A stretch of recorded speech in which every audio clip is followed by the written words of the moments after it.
right. Let me show you what's going on. Hopefully you had a great weekend. Got a little bit of rain. I know yesterday I was looking outside the Currie casa and I got a good drink of water.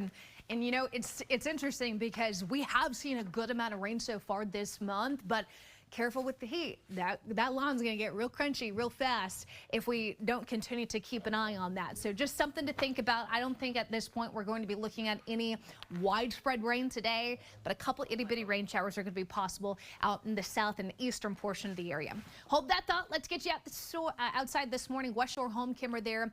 Looking at the skyline, you can see we've got those low morning clouds, but overall temperatures will be in those mid to upper 70s. From the 70s this morning, we're going to be looking at 80s by lunchtime. Forecast high 96. Hot, but this is where we should be this time of year. In fact, that's actually a couple degrees cooler than the 98 average. That's that itty bitty rain chance. At 10%, we really can't count on any sort of rain cooled air helping us out. So I'm going to keep everybody in the 90s, mid to upper 90s along and east of I-35 here.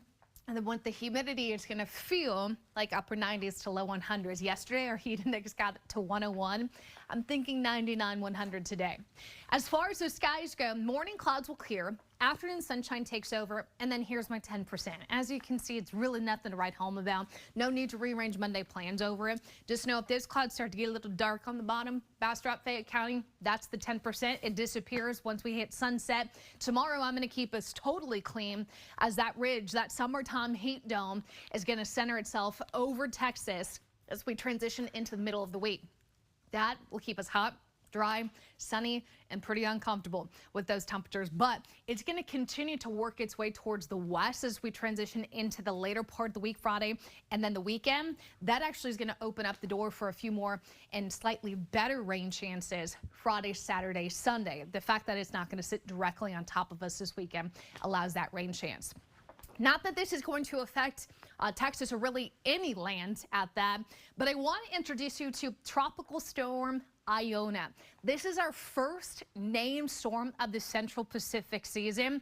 As you can tell, it is expected to strengthen here over the next 24 to 48 hours into a hurricane well south of the state of Hawaii. So there's not going to be any sort of major impacts there.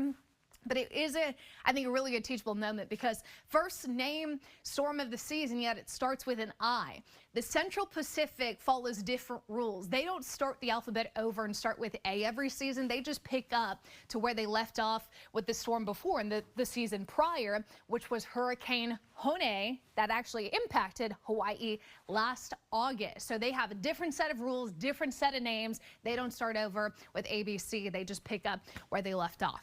7-day forecast, 10% chance of an isolated shower, mainly south and east of Austin today. Otherwise, hot, dry, and sunny. Tomorrow, Wednesday, Thursday, looking at some better rain chances as mentioned. Friday, Saturday, Sunday, we'll of course work these out and provide some better details on timing as we get closer. Freddie?